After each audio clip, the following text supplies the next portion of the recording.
Students welcome to this lecture. इस lecture में हम डिस्कस करेंगे रिएक्टेंस ऑफ कैपेसिटर।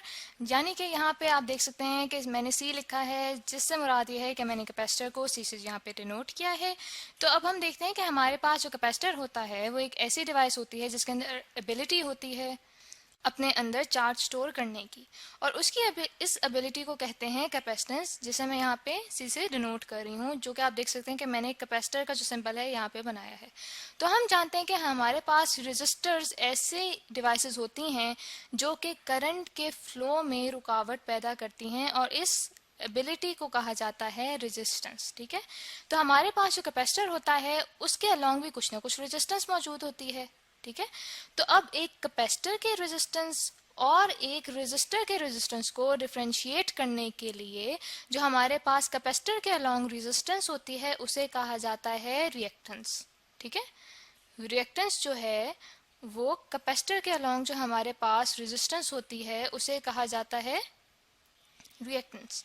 तो अब हम देखते हैं कि हमारे पास जो मैथमेटिकली इसकी फॉर्म आती है वो क्या आती है। तो हम जानते हैं कि ओम्स लॉ के मुताबिक हमारे पास जो रेजिस्टेंस होती है वो इक्वल होती है पोटेंशियल डिवाइडेड बाय करंट के। ठीक है, लेकिन ये जो हमारे पास ओम्स लॉ की फॉर्म है ये किसके लिए होती है? ये हमारे पास होती है डायरेक्ट करंट के लिए, जो कि हमारे पास ऐसा करंट होता है जो अपनी एक ही पोलैरिटी में फ्लो करता है, यानी कि एक ही डायरेक्शन में जो करंट फ्लो करे उसे कहा जाता है डायरेक्ट करंट, जिसे डीसी से डिनोट किया जाता है।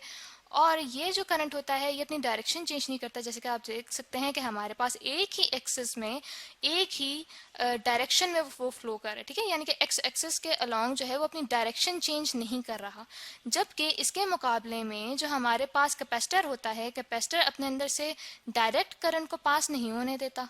ठीक है, लेकिन जो हमारे पास कैपेसिटर होता है वो अपने अंदर से ऑल्टरनेटिंग करंट को पास होने देता है। तो अब ऑल्टरनेटिंग करंट के लिए हमारे पास इस रिएक्टेंस की कैसी फॉर्म आती है वो हम देखते हैं। तो जैसे कि मैंने आपको बताया कि हमारे पास डीसी करंट जो होता है वो अपनी डायरेक्शन चेंज नहीं करता, तो ऑल्टरनेटिंग करंट जो है वो अपनी डायरेक्शन चेंज करता है। ठीक है, इसलिए उसे ऑल्टरनेटिंग करंट कहा जाता है कि वो अपनी डायरेक्शन को ऑल्टर करता रहता है। तो जो हमारे पास रिएक्टेंस का यहाँ पे फॉर्मूला आता है वो होता है एक्स सी, यानी कि जो रिएक्टेंस है उसे एक्स से डिनोट किया जाता है, और जो हमारे पास रिएक्टेंस है वो कैपेसिटर की वजह से है, इसलिए छोटा सा सी यहाँ पे इसके साथ मौजूद है ताकि हमें पता चले कि जो रेजिस्टेंस है कैपेसिटर की वजह से है। और ये इक्वल होता है हमारे पास peak value of voltage divided by peak value of current. Peak value हमारे पास मैक्सिमम वैल्यू होती है करंट या वोल्टेज की, जैसे कि आप देख सकते हैं कि यहाँ पे जो हमारे पास ग्राफ है ऑल्टरनेटिंग करंट का, यहाँ पे जो मैक्सिमम वैल्यू आ रही है करंट की वो है आई नॉट। ठीक है, नीचे भी आप देख सकते हैं कि जब करंट ने अपनी डायरेक्शन चेंज की तो हमारे पास जो मैक्सिमम वैल्यू है वो कहलाएगी आई नॉट।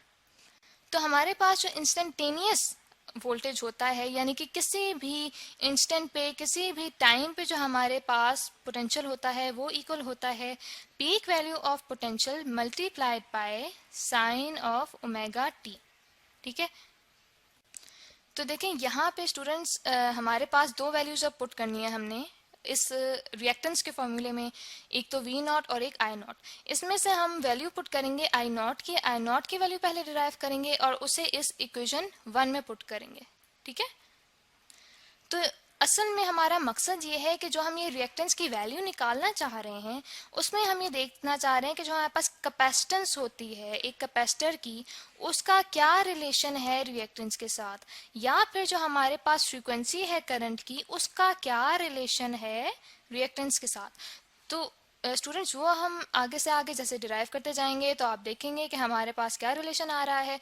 तो यहाँ पे तो हमारे पास इंस्टेंटेनियस वोल्टेज की यहाँ पे वैल्यू आई हुई है। तो आगे हम देखते हैं कि हमारे पास जो चार्ज होता है वो इक्वल होता है capacitance C multiplied by potential. तो यहाँ पे अगर हम वैल्यू पुट करें पोटेंशियल की, जो कि हमारे पास इंस्टेंटेनियस पोटेंशियल की वैल्यू है वो है C V naught sine of omega T. ठीक है, तो इससे फर्दर हम देखते हैं कि हमारे पास जो करंट होता है वो इक्वल होता है हमारे पास डेल्टा क्यू। ठीक है, करंट इक्वल होता है delta Q over delta T. ठीक है, यानी कि कि क्या हमारे पास रेट है एक पॉइंट से चार्जेस के फ्लो करने का, वो हमारे पास होता है करंट। तो यहाँ पे अगर हम चार्ज Q की वैल्यू पुट करें तो हमारे पास आ जाएगा delta C V naught sine of omega T divided by delta T. तो स्टूडेंट्स यहाँ पे हम देख सकते हैं कि हमारे पास जो कैपेसिटर है उसकी वैल्यू भी हमारे पास कांस्टेंट है, ठीक है, और जो हमारे पास पोटेंशियल वी नॉट है, ठीक है, ये भी टाइम के साथ वेरी नहीं कर रहा क्योंकि हमारे पास पोटेंशियल की मैक्सिमम वैल्यू है। तो ये हम लिख देते हैं कि हमारे पास कांस्टेंट वैल्यूज हैं पोटेंशियल यानी कि पीक वैल्यू ऑफ पोटेंशियल और कैपेसिटर की, ठीक है। तो यहाँ पे हमारे पास C और V नॉट बाहर आ जाएंगे तो हमारे पास अंदर बन जाएगा डेल्टा साइन ओमेगा टी, ठीक है, omega T divided by delta T. तो स्टूडेंट्स इसके आगे हम देखते हैं कि हमारे पास यहाँ पे time rate of change of sine omega T किसके इक्वल होता है, वो हमारे पास होता है, यहाँ पे आ जाएगा सी वी नॉट, वो इक्वल हमारे पास आएगा omega cause of omega T, ठीक है। क्योंकि यहाँ से हमें इसे डिफ्रेंशिएट किया तो हमारे पास जो time rate change of sine omega T आया वो आया हमारे पास ओमेगा बाहर आ जाएगा, ठीक है, और किसकी बेस पे हमारे पास साइन ओमेगा टी चेंज हो रहा है टाइम के लिहाज से। तो इसलिए हमारे पास जो ओमेगा है वो बाहर आ जाएगा और हमारे पास आ जाएगा कॉज ओमेगा टी, ठीक है। तो दैट मीन्स कि हमारे पास अगर इस वैल्यू को हम कंबाइन करें जो हमारे पास आ रही है सी वी नॉट ओमेगा, तो ये हमारे पास स्टूडेंट्स वैल्यू आती है आई नॉट की, यानी कि जो पीक वैल्यू है हमारे पास करंट की। तो हमारे पास बन जाएगा I equals to I naught multiplied by cos omega T, जहाँ पे हमारे पास जो ओमेगा टी है ये हमारे पास होता है फेज एंगल। तो स्टूडेंट्स यहाँ पे हमारे पास जो पीक वैल्यू ऑफ करंट है यानी कि आई नॉट, उसकी की वैल्यू क्या आई है सी वी नॉट ओमेगा। तो अब इस तरह करते हैं कि हमारे पास जो ये करंट की वैल्यू आई है इसे हम डालते हैं इक्वेशन नंबर 1 में, जो कि हमारे पास थी X C equals to V naught divided by I naught. तो वी नॉट डिवाइडेड बाय हो जाएगा हमारे पास आई नॉट की क्या वैल्यू है, वो है हमारे पास ओमेगा सी वी नॉट से कट जाएगा। तो हमारे पास जो रिएक्टेंस की वैल्यू है वो इक्वल आ जाएगी 1 divided by omega into capacitance, ठीक है, और जो कि हमारे पास इक्वल है 1 divided by 2 pi F C, क्योंकि हमारे पास जो एंगुलर फ्रीक्वेंसी ओमेगा है वो इक्वल होती है हमारे पास 2 पाई एफ के।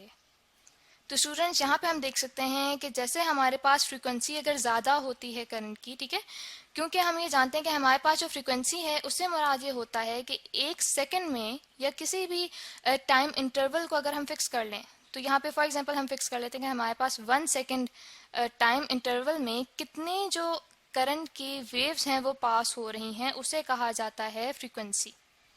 या फिर हम ये भी कह सकते हैं कि हमारे पास जो करंट है वो कितनी दफ़ा अपनी पोलैरिटी चेंज कर रहा है, अपनी डायरेक्शन चेंज कर रहा है, तो उसे कहा जाता है फ्रीक्वेंसी। तो यहाँ पे जो हमारे पास फॉर्मूला आया है उसके मुताबिक अगर फ्रीक्वेंसी हमारे पास ज़्यादा होती है, ठीक है, दैट मीन्स कि हमारे पास जो करंट है वो ज़्यादा पास हो पा रहा है। तो ऑब्वियस बात है इसका मतलब ये होगा कि हमारे पास जो कैपेसिटर है उसके अलॉन्ग जो रिएक्टेंस है, ठीक है, वो कम है, इसीलिए तो करंट ज़्यादा पास हो पा रहा है ना। और इसी तरह से हम देख सकते हैं कि अगर हमारे पास कैपेसिटेंस ज़्यादा है, कैपेसिटेंस ज़्यादा होने का मतलब ये है कि हमारे पास चार्ज ज़्यादा स्टोर हो रहा है, तो दैट मीन्स कि हमारे पास करंट की ज़्यादती है। तो इसका भी मतलब यही हुआ कि हमारे पास जो कैपेसिटर के अलॉन्ग रेजिस्टेंस है वो कम है। तो स्टूडेंट्स हमारे पास जो रिएक्टेंस का यूनिट होता है वो भी ओम होता है।